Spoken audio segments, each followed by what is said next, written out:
સંભાવના, બરાબર। આજે તમારું ચેપ્ટર છે ટોટલ 4 ગુણ હશે અને તમારું પ્રકરણ નંબર 15 એટલે કે તમારું ગણિતની ચોપડીનું છેલ્લું ચેપ્ટર છે। આ ચેપ્ટર બહુ ઈઝી છે, તમે ઓલરેડી 9મા ધોરણમાં કરી ગયા છો સંભાવના, એવું જ છે, ખાલી થોડો ફરક છે આમાં, બરાબર। તો આમાંથી કેવું હશે, આમાંથી કોઈ દાખલા પૂછવાના નથી લાંબા તમને। આ જે વીક સ્ટુડન્ટ છે એના માટે બી ઇમ્પોર્ટન્ટ છે। 4 ગુણ જે છે તમારે બેઠા લેવાના છે, આમાંથી 1 માર્ક્સમાં કે તમારું 16 માર્ક્સનો જે વિભાગ એ આવે છે તેમાં ક્વેશ્ચન હશે, ક્યાં તો પછી 2 માર્ક્સના જે દાખલા હશે સેક્શન બી માં એમાં પૂછાઈ શકે છે। બહુ ઈઝી છે, ધ્યાન આપીને કરજો તો આવડી જશે ને 4 માર્ક્સ બધાના આવવા જોઈએ આપણે, બરાબર।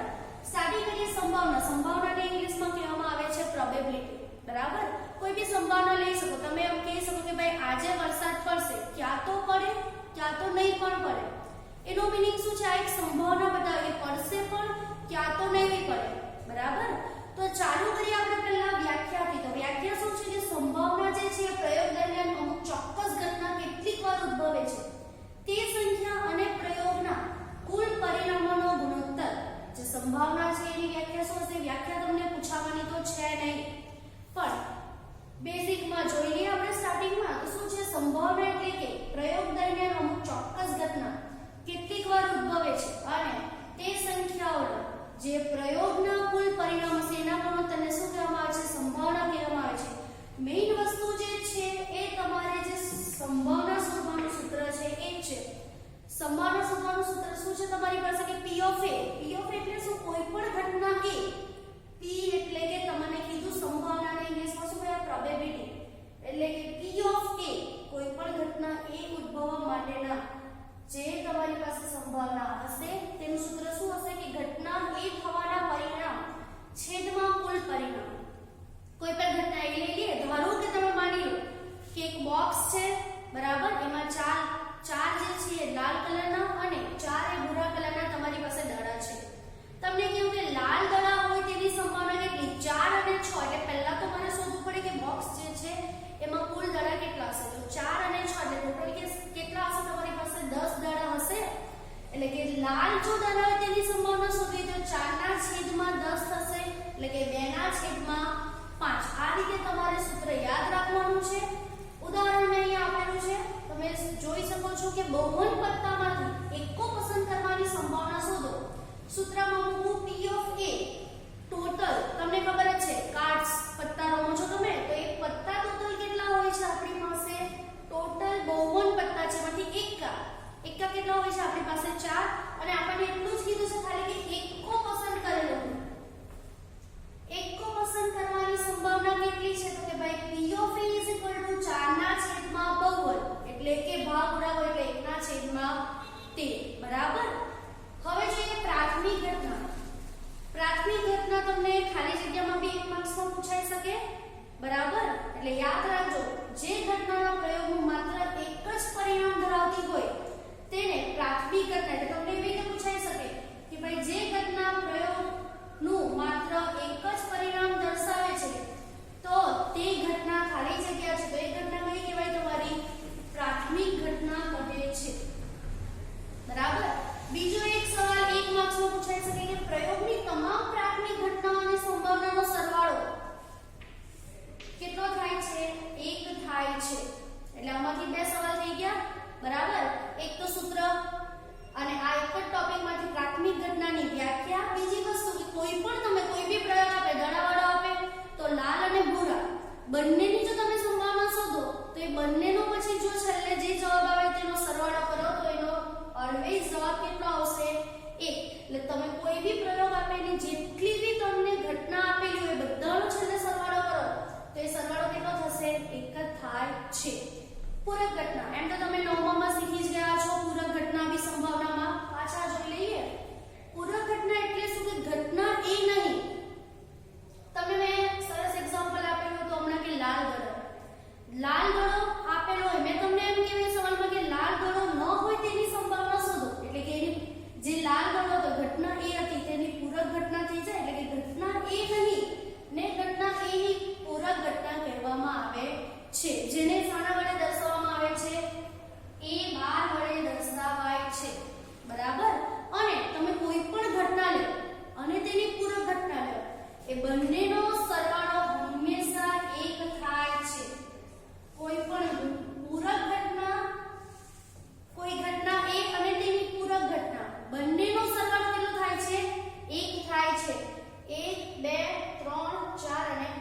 સવાલ તમારી પાસે અહીંયા છે 1 માર્ક્સનો, બરાબર?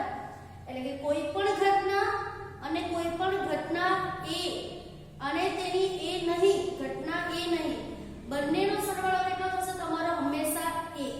અહીંયા આપણે લખેલું છે P of A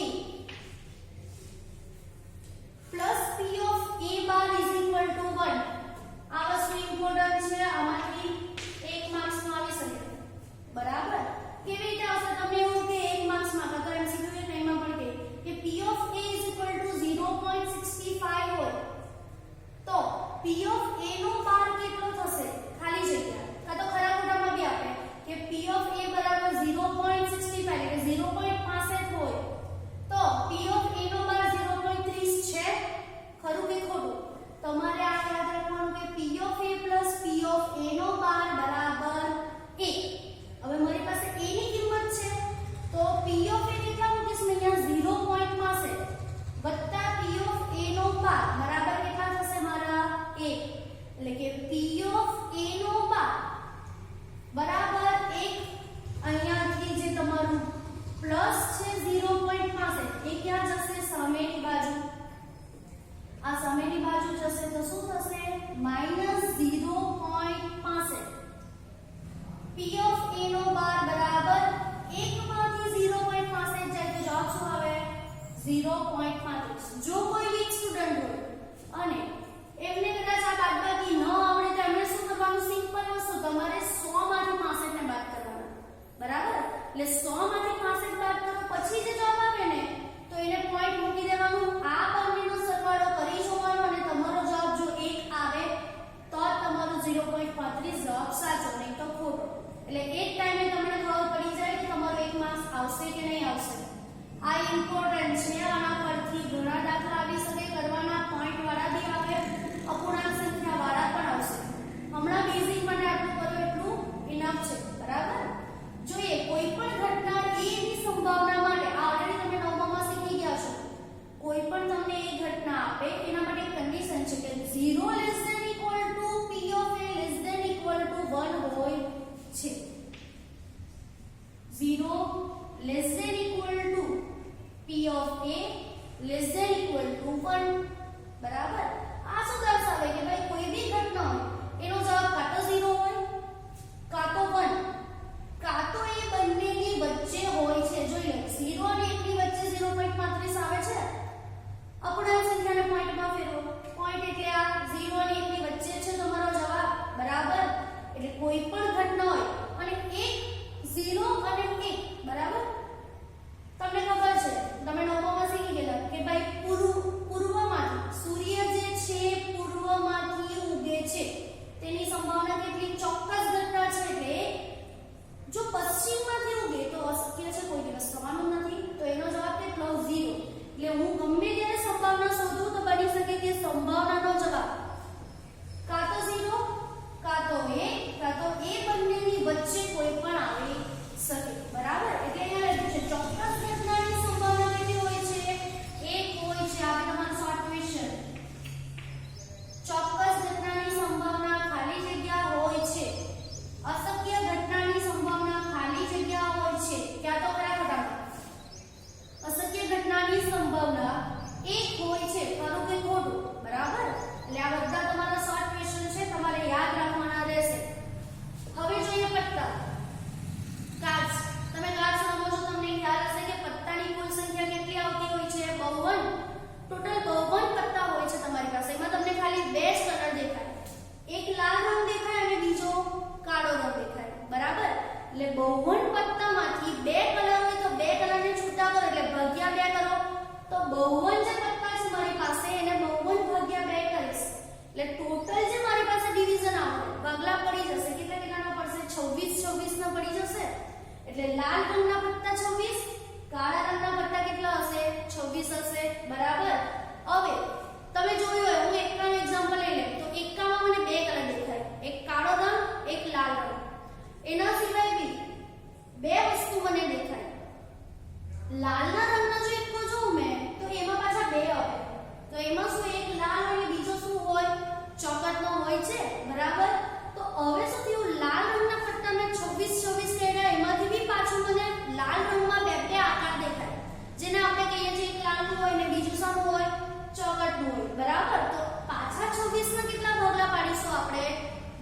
બરાબર. એટલે એ બે ભાગલા થઈને કેટલા થશે મારા 13 અને 13 થઈ જશે. સેમ એ જ રીતે કાળા રંગના જો પત્તા હોય એમાં બી આપણે જોઈએ તો એક કાળીનો એક અને બીજો ફૂલીનો એક એવું બોલતા હોઈએ છીએ, બરાબર. તો આ પાછા 26 ના કેટલા ભાગલા પડશે મારી પાસે 13. એટલે ટોટલ પત્તા હશે તમારી પાસે 52. 52 પત્તામાં બે કલર દેખાય છે મને. એક કલર હશે તમારો કાળો કલર, બીજો હશે તમારો લાલ કલર. બે કાળો અને લાલ હોય એમાં બી હું પાછું જોઉં તો કાળામાં બી મને બે શેપ દેખાય, એટલે કે બે આકાર દેખાશે. લાલમાં બી પાછા કેટલા આકાર દેખાય તમને? બે આકાર દેખાશે. તો બંનેમાં બે આકાર દેખાય એટલે પાછા 26 નો મારે અડધો કરવો પડે. એટલે કે આ કેટલા થઈ જાય? 13. તો આનું બી કેટલું થવાનું તમારી પાસે? 13 થઈ જાય, બરાબર. હવે રાજા, રાણી અને ગુલામ ખાસ યાદ રાખજો. રાજા, રાણી અને ગુલામ એને જે છે એ ચિત્રવાળા અથવા મુખ મુદ્રાવાળા. રાજા, રાણી અને ગુલામ જે ફેસ કાર્ડ, ફેસ એટલે કે જેમાં મોઢું આપેલું હોય, જે કાર્ડમાં એટલે કે જે પત્તા હોય એમાં મોઢા જેવા આકાર દેખાતો હોય એવા કયા પત્તા? તો મારી પાસે રાજા છે, રાણી છે અને ગુલામ. આ ત્રણ એવા છે કે જેમાં મુખ એટલે કે ફેસ કાર્ડ કહેવાય એને. મુખ મુદ્રાવાળા અથવા એને ચિત્રવાળા પત્તા કહેવામાં આવે છે, બરાબર. હવે આ જે તમારી પાસે મુખ મુદ્રા કે ચિત્રવાળા પત્તા છે એ ટોટલ કેટલા હશે?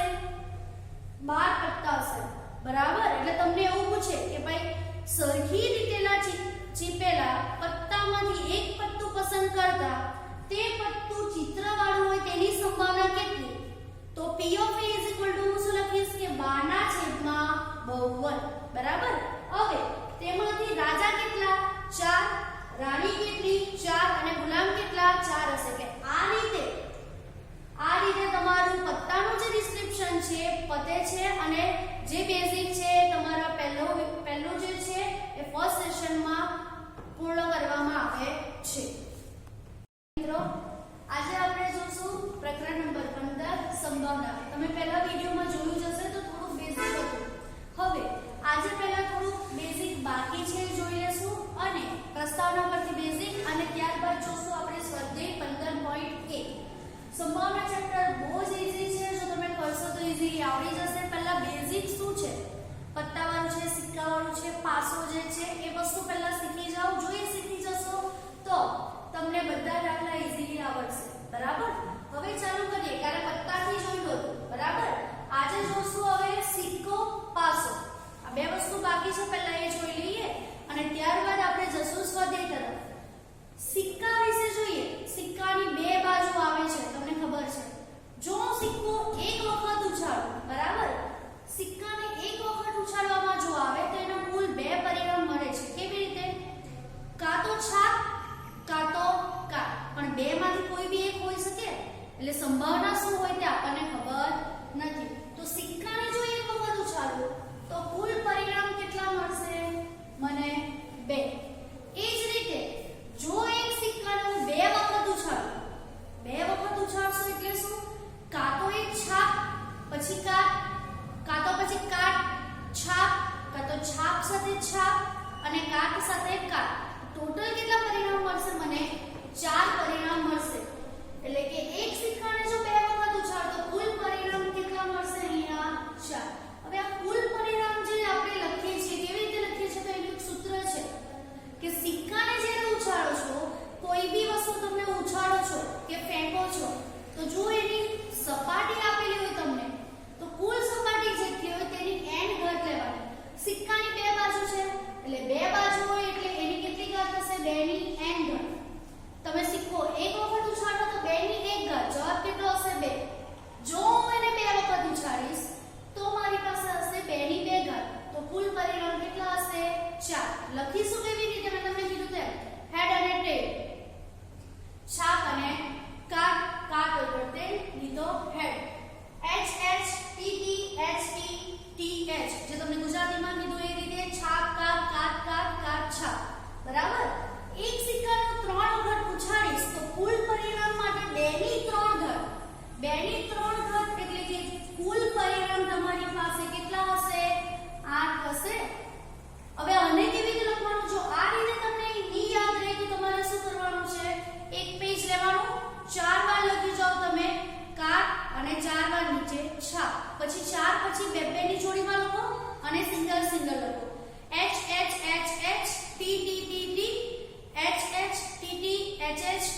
HT HT HT એટલે કુલ 8 પરિણામ આ રીતે તમને યાદ રહી જશે. બરાબર? આ થયું સિક્કાનું બેઝિક. સેમ વસ્તુ જોઈએ પાસો. પાસો બધાને ખબર હશે. બરાબર? હમણાં તમે જોવો છો તો તમે લૂડો ગેમ રમો છો એમાં પાસો આવે છે. એટલે બધાને ખબર હશે 6 નંબર આવે એના પર 1 2 3 4 5 અને 6. એટલે કે એક પાસાને એક વખત ઉછાળવામાં મળતા કુલ પરિણામ કેટલા મળે છે? 6. એક જ પાસો છે. જો તમે લૂડો ગેમ રમો છો, કોઈ બી ગેમ રમો પાસાવાળી, તો એ પાસો ઉછાળો તો ઉપરની સપાટી પર કોઈ બી એક અંક આવશે. કાં તો 1 આવે, કાં તો 2, કાં તો 3, ક્યાં તો 4, ક્યાં તો 5, ક્યાં તો 6. એટલે કે જો એક પાસાને એક વખત ઉછાળું તો કુલ મળતા પરિણામ કેટલા હશે? મારી પાસે 6 પરિણામ છે. બરાબર? હવે એ જ રીતે એક પાસાને એક સાથે ઉછાળતા કુલ પરિણામ કેટલા? મેં તમને આગળ કીધું છે સિક્કામાં કે જેટલી બાજુ એની n ઘાત તમારે લેવાની રહેશે. બરાબર? એટલે કે જો સિક્કો હતો તો 2 ની n, પાસામાં 6 સપાટી આવે એટલે કે 6 ની n તો 6 ની 1, જવાબ 6. 6 ની 2, 6 6 36. એટલે હું જો બે પાસા એક સાથે ઉછાળીશ, બે પાસા લીધા, ઉછાળ્યા, કદાચ આના પર 1, આના પર 2, કાં તો આની સાથે 1 સાથે 3, 1 સાથે 4, 1 સાથે 5. બરાબર? એ રીતે આવી શકશે. તો બે પાસાને એક સાથે જો ઉછાળવામાં આવે તો મળતા કુલ પરિણામ કેટલા હશે? મારી પાસે 36. આ 36 પરિણામો બહુ ઈઝી છે, લખવાના બી ઈઝી છે અને એના પરથી સવાલ આવશે એ પણ બહુ ઈઝી છે. લખશો કેવી રીતે? ધારી લો કે પહેલા પાસા પર 1 તો બીજા પર બી 1 બની શકે, બીજા પર 1 સાથે 2 આવે. સંભાવના છે એટલે આપણને ખ્યાલ મળે નહીં કે ક્યારે કઈ વસ્તુ આવી શકે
એટલે કે આ પાસા જો ફેંકવામાં આવે એમાં પ્રાથમિક પરિણામો 1 થી 6 ના જે આવે છે બધા શું કહેવાય